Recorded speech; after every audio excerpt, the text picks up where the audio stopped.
சீரியல்களின் full எபிசோடுகளை Sun டிவியில் ஒளிபரப்பான உடனே எக்ஸ்க்ளூசிவாக சன் நெக்ஸ்டில் மட்டும் ஃப்ரீயா பாருங்கள்.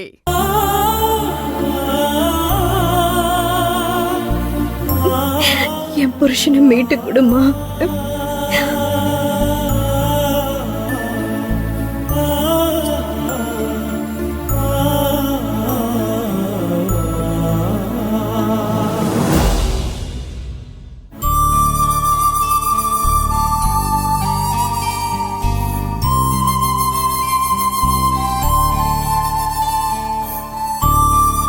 அக்கா பயப்படாதீங்க அக்கா.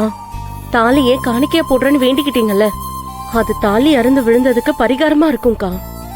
அதே மாதிரி ஈஸ்வர் மாமா திரும்பி நல்லபடியா வரவும் அந்த வேண்டுதல் உங்களுக்கு உதவியா இருக்கும்க்கா.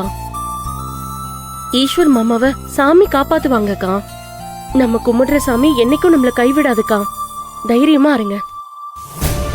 அண்ணே, நாங்கெல்லாம் இருக்கும்போது அண்ணனுக்கு எதுவும் ஆக விட மாட்டோம். ஆனா அவர் போகும்போது அவர் எங்க போறாருன்னு ஒரு வார்த்தை சொல்லிட்டு போயிருந்தா இந்த அளவுக்கு நாங்க விட்டுருக்க மாட்டோம். நீ எங்ககிட்ட சொல்லாம அப்படியே போனனாலதான் எல்லா பிரச்சனைக்கும் காரணம். அண்ணன் மட்டும் திரும்ப வரட்டும், அதுக்கப்புறம் அண்ணனை யார் என்ன பண்ணாங்கன்னு கேட்டு அவனுங்களோட கதையை முடிக்காம விட மாட்டேன். தம்பி, அதெல்லாம் வேண்டாம்ப்பா. அவர் நல்லபடியா திரும்பி வந்தா எனக்கு அதுவே போதும். மாமா, சாமி முன்னாடி நின்னுட்டு இப்படி எல்லாம் பேசிட்டு இருக்கீங்க. நம்ம யாருக்கும் எந்த கெடுதலும் நினைக்கல. அப்படி இருக்கும்போது நமக்கு யாரு கெடுதல் நினைப்பாங்க? கண்டிப்பா ஈஸ்வர் மாமா எங்கேயும் நல்லாதான் இருப்பாரு. ஆனா அவரு வீட்டுக்கு வர முடியாத அளவுக்கு ஏதோ ஒண்ணு நடந்திருக்கு, அவ்வளவுதான். அண்ணே, அண்ணன் நமக்கு எதுவும் தெரியக்கூடாதுன்னு நினைக்கிறாருன்னு நினைக்கிறேன். அதனாலதான் நம்ம அவரை பத்தி எதுவும் தெரிஞ்சுக்க முடியாம இருக்கோம்.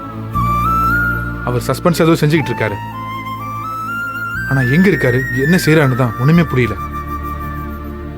அது தெரிஞ்சாதான் நானும் புகழ் போய் பார்த்து கூட்டிட்டு வரலாம். எப்ப இந்த சைலஜா அண்ணனுக்கு கால் பண்ணி மிரட்டினாலோ அப்பவே அண்ணன் ரொம்ப டிஸ்டர்ப் ஆயிட்டாரு. அதுல இருந்து தான் அடுத்தடுத்து பிரச்சனை நடந்துட்டு இருக்கு. ஆமாண்டா, இப்படி சும்மா ஆளாளுக்கு நின்னு இப்படி பேசிட்டே இருந்தா ஈஸ்வர் தன்னால வீட்டுக்கு வந்துருவான் பாரு.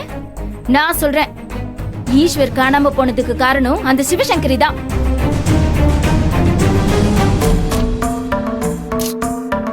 அவதான் ஈஸ்வரை எங்கேயோ கடத்தி கொண்டு போய் வச்சிருக்கா. ஆரம்பத்துல எப்படி அவனை கைக்குள்ள போட்டுக்கிட்டு கேம் ஆடினான்னு ஞாபகம் இருக்கா இல்லையா? கடைசியில என்ன பண்ணாங்க? ஈஸ்வருக்கு ஒரு பாமா கட்டி விட்டு அவனை கொன்னுடுவன் மிரட்டி அம்மா கிட்ட இருந்து நம்ம சொத்தையெல்லாம் எழுதி வாங்கினா.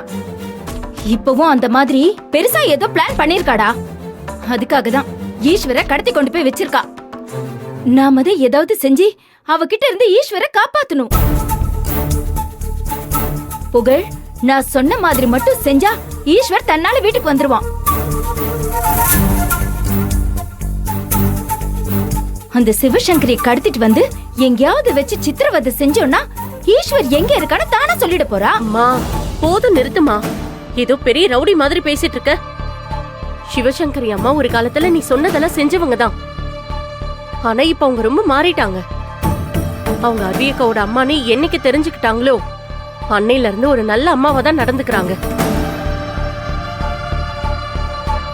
ஆனா நீதான் அவங்க முன்னிருந்த மாதிரி மாறிட்டு இருக்க.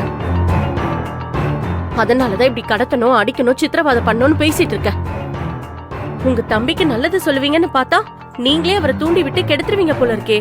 இங்க பாரு வெண்ணிலா, என் தம்பிய காணோன்னு நான் கவலைப்பட்டுட்டு இருக்கேன். அதனாலதான் என் தம்பிய மீக்கிறத பத்தி யோசனை சொல்லிட்டு இருக்கேன்.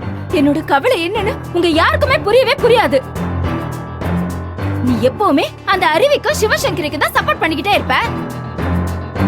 இந்த லட்சுமியும் அப்படிதான் அந்த சிவசங்கரிக்கே சப்போர்ட் பண்ணிட்டு இருந்தா. ஆனா அவ என்ன பண்ணா?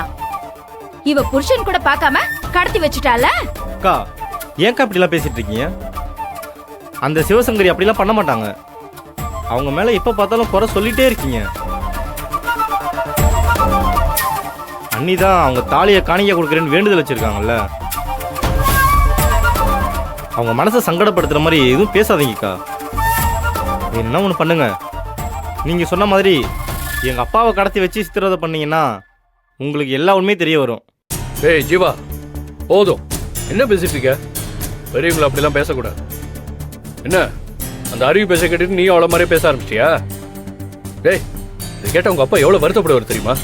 நான் ஜீவா உனக்கு ஒண்ணும் தெரியாது, சும்மா இரு. சும்மா தாலிய காணிக்க போட்டுட்டா மட்டும் ஈஸ்வரன் திருப்பி வந்துருவானா? நாம தான் நம்ம தாலிய காப்பாத்திக்கணும். அதையெல்லாம் உன் அன்னைக்கு சொல்லி கொடு. அண்ணி போது, கொஞ்சம் சும்மா இருக்கீங்களா? அவர் நல்லபடியா வந்து சேரணும் தான் தாலிய காணிக்கையா போடுறேன்னு வேண்டி இருக்க. என் வேண்டுதல தப்பா பேசாதீங்க. மா ஏமா இப்படி எல்லாம் பேசி அக்காவோட மனசை கஷ்டப்படுத்துறீங்க? முதல்ல இங்க இருந்து கிளம்பு. அக்கா அவங்க கிடக்குறாங்க, விடுங்க. நீங்க அவங்க சொல்றதெல்லாம் பெருசா எடுத்துக்காதீங்க.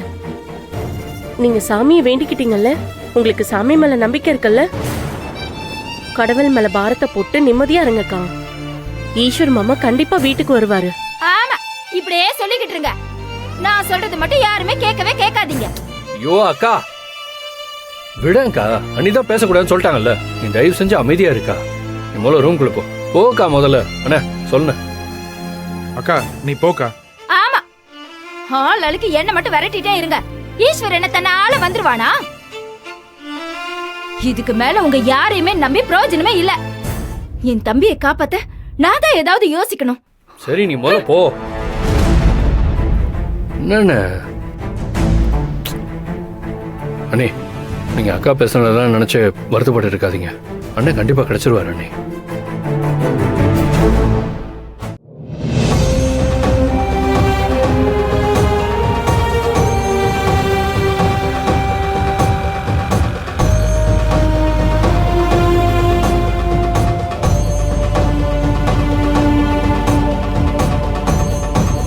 அம்மாடி